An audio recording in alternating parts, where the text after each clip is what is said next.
નમસ્તે મિત્રો, આપનું સ્વાગત છે યુટ્યુબ ચેનલ ગ્લીમ ઓફ ગોડમાં. આપણે શ્રીમદ ભાગવતમાં આગળ વધી રહ્યા છીએ. તેમાં દસમ સ્કંદ જે હર્દ સમાન છે તેમાં આપણે આગળ વધી રહ્યા છીએ. તેમાં વસુદેવ અને દેવકી વિવાહ પછી યોગમાયાની ભવિષ્યવાણી છે, જે મારાથી ભૂલથી આપની સમક્ષ રજૂ કરવાનું રહી ગયું હતું, તે આજે હું કહી રહી છું. સાથે સાથે યમલાર્જુન ઉદ્ધારમાં પણ આગળ વધીશું. તો ચાલો શરૂ કરીએ યોગમાયાની ભવિષ્યવાણીથી. શ્રી સુખદેવજી બોલ્યા. ત્યારબાદ નવજાત કન્યાનો રડવાનો અવાજ સાંભળી કંસના સૈનિકો જાણી ગયા કે 8મો ગર્ભ જન્મ લઈ ચૂક્યો છે. એમણે તરત આ સમાચાર કંસને આપ્યા. કંસ તરત જ તલવાર લઈ બંદી ગૃહમાં આવી બોલ્યો, ક્યાં છે મારો કાળ? લાવો, મને સોંપી દો. દેવકીએ વિનવણી કરતાં કહ્યું, ભાઈ, આ તમારી ભાણી છે. એ કન્યા તમારું કંઈ બગાડી શકે તેમ નથી, માટે એને ન મારો. પરંતુ કંસ માન્યો નહીં. એણે કન્યાનો પગ પકડી જમીન પર પટકવાની કોશિશ કરી, પરંતુ યોગમાયા એના હાથમાંથી છટકી આકાશમાં જતી રહી અને બોલી, હે મૂર્ખ કંસ, તું વ્યર્થમાં જ નિર્દોષ બાળકોને મારીને તારા માટે પાપ લઈ રહ્યો છે.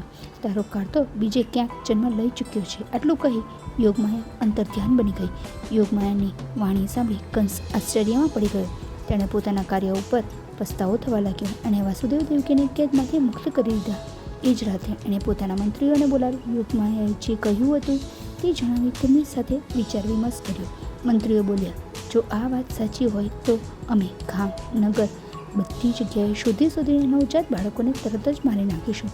બ્રહ્મા, વિષ્ણુ અને શિવ પણ તમારું કશું જ બગાડી શકતા નથી. તમે અમને આજ્ઞા આપો. કંસે આજ્ઞા આપતા જ દાનવગણો ચારે બાજુ ફેલાઈ ગયા. નવજાત બાળકો, બ્રાહ્મણો અને ઋષિઓ વગેરેની હત્યા કરવા લાગ્યા. આ છે યોગમાયાની ભવિષ્યવાણી નામની કથા.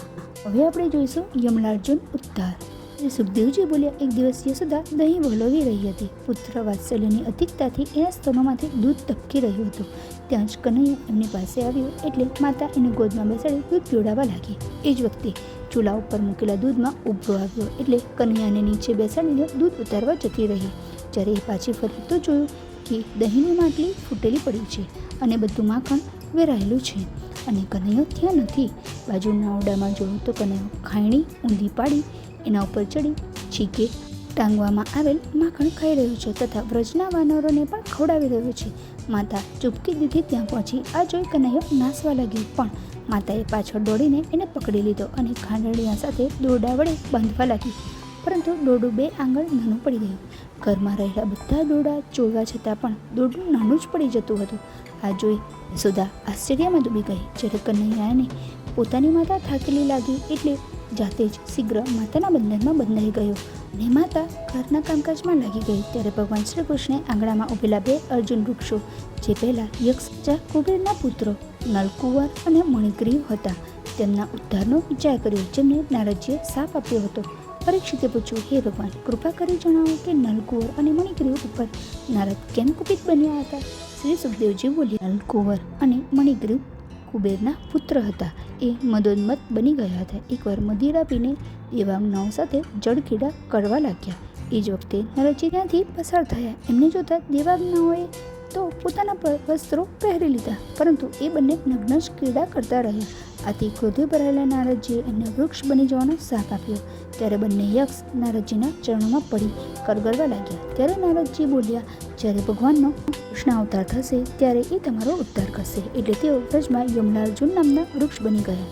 જ્યારે યશોદાએ કૃષ્ણને ખાંડણિયા સાથે બાંધી દીધા ત્યારે કૃષ્ણ ખાંડણિયાને ધસડતા એ વૃક્ષ પાસે આવ્યા અને એ 2 ઝાડની વચ્ચેથી નીકળવા લાગ્યા. પણ ખાંડણીઓ બંને ઝાડ વચ્ચે અટકી જતા એમણે ઝાટકો મારી ખાંડણિયાને ખેંચ્યો એટલે બંને વૃક્ષ પડી ગયા અને પ્રચંડ અવાજ સાથે તેમાંથી તત્કાળ 2 તેજસ્વી પુરુષ બહાર આવ્યા અને કૃષ્ણને પ્રાર્થના કરવા લાગ્યા. કૃષ્ણે તેમને ઉપદેશ આપતા સ્વલોક જવાની આજ્ઞા કરી. એ જ વખતે એક વિમાન આવ્યું અને બંને યક્ષો એમાં બેસી જતા રહ્યા. ઝાડ પડવાનો ભયંકર અવાજ સાંભળી બધા ભયભીત થઈ દોડી આવ્યા. કૃષ્ણને બંને પડી ગયેલા ઝાડ વચ્ચે બેઠેલા જોઈ બધા ગોપાલોને અત્યંત આશ્ચર્ય થયું. કૃષ્ણને ખાંડણીયા સાથે બંધાયેલા જોઈ નંદે સ્મિત કરી અને એમને બંધનમાંથી ખોલી નાખ્યા. આ છે યમલાર્જુન ઉદ્ધાર. અહીં આપણે યોગમાયાની ભવિષ્યવાણી અને યમલાર્જુન ઉદ્ધાર પૂર્ણ થાય છે. બાકીનું આપણે આવતીકાલે જોઈશું. ત્યાં સુધી આપ સૌને મારા જય શ્રી કૃષ્ણ. જો આપને આ વિડીયો પસંદ આવ્યો તો વિડીયોને લાઈક કરજો, શેર કરજો અને ચેનલ સબસ્ક્રાઈબ કરવાનું ભૂલતા નહીં.